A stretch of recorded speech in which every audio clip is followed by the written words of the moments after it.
بسم الله الرحمن الرحیم. دوستان عزیزان، السلام علیکم و رحمت الله و برکاته. دوستان عزیز، الواحد الاحد، الواحد الاحد ذاتی که یگانه هست در ذات و صفات و افعال و عبادت و احکامش. در قسمت دوم درس خود سوال میکنیم که رسول الله صلی الله علیه و سلم این دو نام الله که الواحد و الاحد است، این را چه قسم رسول الله صلی الله علیه و سلم معرفی کرده؟ چون اسوه ما و رهبر ما و رئیس الموحدین رسول الله صلی الله علیه و سلم است، قائد المجاهدین هست، رئیس الموحدین هست. اول رسول الله صلی الله علیه و سلم الله سبحانه و تعالی را در ذاتش واحد و لا شریک معرفی میکنه. امام بخاری رحمه الله روایت میکنه عن ابی هریره رضی الله عنه، میگه از ابی هریره رضی الله تعالی عنه روایت است عن النبی صلی الله علیه و سلم، از رسول الله صلی الله علیه و سلم قال فرمود، قال الله، میگه الله سبحانه و تعالی. این حدیث قدسی هست. رسول الله صلی الله علیه و سلم وقتی که از الله میگه قال الله، پس این حدیث قدسی میگن. رسول الله صلی الله علیه و سلم میگه که الله سبحانه و تعالی فرمود که کذبنی ابن آدم، اعوذ بالله استغفر الله. الله متعال میگه مرا تکذیب کرد فرزند آدم، ولم یکن له ذلک، و این شایسته برش نبود. و شتمنی، و بر من دشنام داد، ولم یکن له ذلک، و این برش شایسته نبود که الله را دشنام بده، تکذیب بکنه و دشنام بده. بر ما و شما درس میده. سبحان الله. درس توحید چی هست؟ از اینی کثافت هایی که امت های قبلی بعض از اونها مبتلا شدن و دشنام دادن به الله سبحانه و تعالی و تکذیب کردن. این دو مرض خطرناک اعتقادی است. رسول الله صلی الله علیه و سلم بر ما تعلیم میده که از این خود حفظ بکنیم. میگه که الله سبحانه و تعالی را گفت. خب تکذیب چی هست؟ و دشنام دادن العیاذ بالله، تکذیب و دشنام خالق متعال و چی هست؟ این دو مرض خطرناک اعتقادی.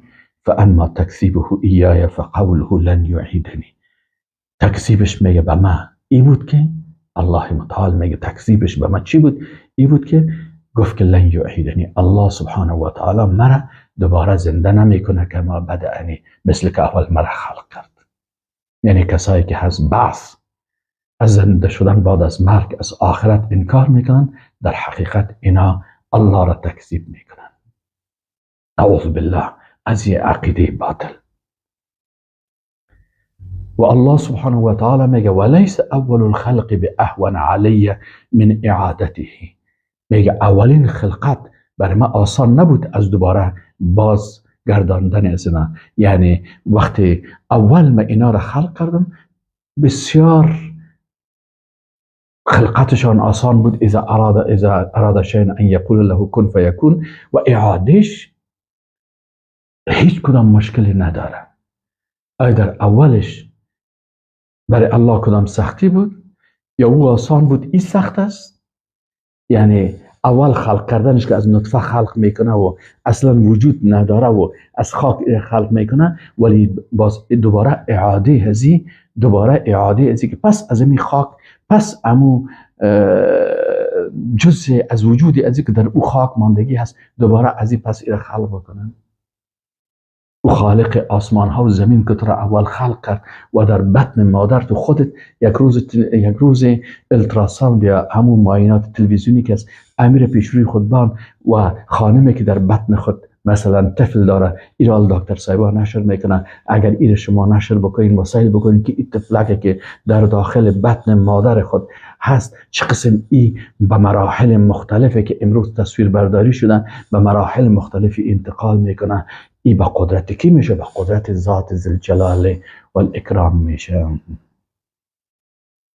و اما شتمه، اما دشنام دادن از چی هست؟ میگه و اما شتمه ایای، دشنام دادن از به ما چی هست؟ فقوله اتخذ الله ولدا، این سخن گفتن از اینا هست که اینا میگن که الله فرزند گرفته. بعضی کسا هست که میگن که الله عیسی علیه السلام به فرزندی گرفت. این چی کرد؟ این در حقیقت به الله دشنام میده. عزیر میگن که فرزند الله هست، به الله دشنام میدن. ملائکه را میگن دختران الله هست، به الله دشنام میدن. یک ولی از اولیاء الله را میگن که این نازدانه هست، مثل فرزند نازدانه که باشه، الله را دشنام میدن. باید ما عقیده درست از قرآن و سنت یاد بگیریم. و اگر یک کسی یک پیغمبر را دشنام میده کافر میشه. فکر بکنین، تصور بکنین، یک کسی پیغمبر تکذیب میکنه کافر میشه. اگر رب العالمین تکذیب میکنه، رب العالمین دشنام میده. استغفر الله، اعوذ بالله، اعوذ بالله، اعوذ بالله، اعوذ بالله. اللهم اغفر لي از استعمال ای کلماتی که به جلال و عظمت الله سبحانه و تعالی. ببینیم و اما شتمه ایای فقوله اتخذ الله ولدا، که میگن که الله فرزند گرفته. و انا الاحد الصمد، من ذات یگانه هستم که در ذات خود یگانه هستم. لم الد، من از کسی ما فرزندی به دنیا ناوردیم. ولم اولد، و ما خودم از کسی زاده نشدیم. ولم یکن لی کفوا احد، و هیچ کسی با من کف و همتا و همسال و نظیر نبوده است. سبحان الله. دوم، رسول الله صلی الله علیه و سلم بیان میکنه که الله ذات یگانه هست که در ربوبیت و افعال و صفاتش واحد یگانه هست. در صفات فعلیش و در صفات دیگر صفاتش، در کلش ذاتیش در کلش یگانه هست. چی صفات ذاتی الله هست، چی صفات فعلی الله هست، در کل زی الله سبحانه و تعالی ذات یگانه هست. رسول الله صلی الله علیه و سلم بر ما معرفی میکنه. امام حاکم نیشابوری رحمه الله روایت میکنه عن عائشه رضی الله عنها. عایشه ام المؤمنین میگه رضی الله عنها، مادر ما و شما و مادر تمام مسلمان ها، قالت فرمود که کان رسول الله صلی الله علیه و سلم اذا تدور عن اللیل، میگه رسول الله صلی الله علیه و سلم وقتی که شب به پهلو دور میخوردن و بیدار میشدن چی میگفتن؟ قال میفرمودن که لا اله الا الله، میگفتن که لا اله الا الله، نیست هیچ معبودی به حقی که ذاتش عبادت شود و شریعتش اطاعت شود الا الله، بغیر از الله. الواحد القهار، ذاتی که واحد است، یگانه هست. القهار و مسیطر، سیطره داره بالای تمام مخلوقات. رب السماوات والارض، رب از ربوبیت آسمان ها و زمین مخصوص از اوست. خلق کننده و حفظ کننده آسمان ها و زمین است و ما بینهما و از تمام مخلوقاتی که در آسمان ها و در زمین هست. العزیز الغفار، ذات با عزت غالب. الغفار، ذاتی که بسیار بخشاینده و مغفرت کننده هست. این حدیث نمبر 1980 المستدرک علی الصحیحین است، از حاکم نیشابوری رحمه الله تعالی و در 2066 سلسله صحیح گفته شده که این حدیث صحیح است. پس رسول الله صلی الله علیه و سلم به این شکل، رسول الله صلی الله علیه و سلم وقتی که شب به پهلو میشد، یعنی از یک پهلو به پهلوی دیگر انتقال میکردن، امی الفاظ توحیدی را بیان میکردن. سبحان الله. حتی در پهلو گشتاندن خواب ربوبیت الله سبحانه و تعالی را بیان میکنه و بر ما شما میگه که اینم تا عقیده داشته باشین، اینم تا عقیده داشته باشین که الله سبحانه و تعالی دارای امی صفات است. سوم، ذات یگانه که در الوهیتش یعنی در عبادتش هم واحد و لا شریک است. در عبادتش هم واحد و یگانه هست. امام ابن ماجه در سنن ابن ماجه، یکی از کتاب‌های حدیث است، در روایت میکنه عن عبدالله ابن بریده از عبدالله ابن بریده رضی الله تعالی عنه عن ابیه، از پدرش عبدالله ابن بریده از پدرش که صحابی رسول الله صلی الله علیه و سلم است، از این روایت میکنه که قال فرمود سمع النبی صلی الله علیه و سلم، میگه رسول الله صلی الله علیه و سلم از شنید رجلا یک شخص را که یقول میگفت اللهم یا الله اینی اسألک، ما از تو سؤال میکنم به انک انت الله الاحد الصمد، به که تو ذات احد هستی، احد یگانه هستی، الصمد و بینیاز هستی، الذی لم یلد ولم یولد ولم یکن له کفوا احد، ذاتی که فرزندی به دنیا نآورده و ذاتی که از کسی تولد نشده و ذاتی که هیچ کسی کفء و شریک از او نیست.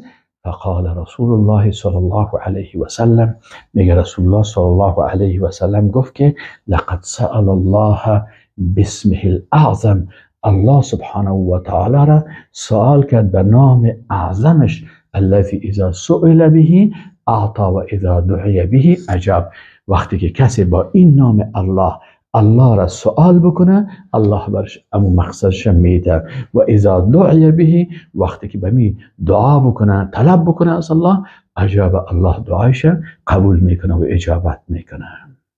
پس این شخص اللهم میگه یا الله، ای ذاتی که عبادت مخصوص تو هست، انت الله، تو الله هستی، ذاتی که عبادت مخصوص تو هست، واحد و یگانه هستی. سبحان الله. در چهارم رسول الله صلی الله علیه و سلم بیان میکنه که الله سبحانه و تعالی در حکمش هم یگانه هست. امام مسلم در صحیح مسلم روایت میکنه که عن ابی سلمة بن عبد الرحمن بن عوف قال سألت عائشه ام المؤمنین، میگه من سوال کردم از ام المؤمنین عایشه رضی الله تعالی عنها، مادر ما و شما و مادر تمام مؤمنان، میگه که من از این پرسان کردم که به ای شیء کان نبی الله صلی الله علیه و سلم یفتتح صلاته اذا قام من الليل، رسول الله صلی الله علیه و سلم وقتی که سحری برمیخواستن نماز سحری خدا، نماز تهجد خدا، با چه افتتاح میکردن؟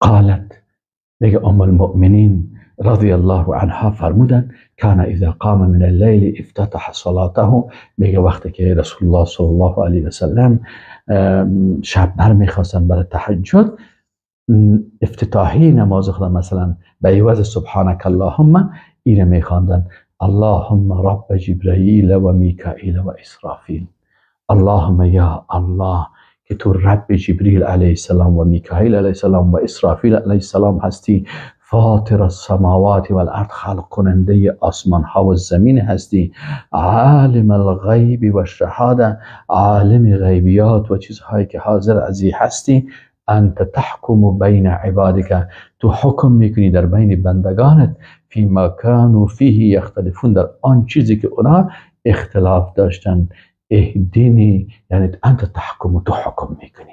پس اینجا حکم کننده که حکم میکنه در بین بندگان ذات احد و صمد هست، الله هست. لازم میگه انت تحکم بین عبادک فیما کانوا فیه یختلفون، تو حکم میکنی در بین بندگانت در آن چیزی که اختلاف کردن، اهدینی لما اختلف فیه من الحق، یا الله مرا هدایت بکن در آن چیزی که اختلاف کردن اونا، مرا به حق هدایت بکن، به اذنک، به عز و اجازت، انک تهدی من تشاء الی صراط مستقیم، تو هر کس را که بخوای هدایت میکنی به راه راست. والسلام علیکم و رحمت الله و برکاته.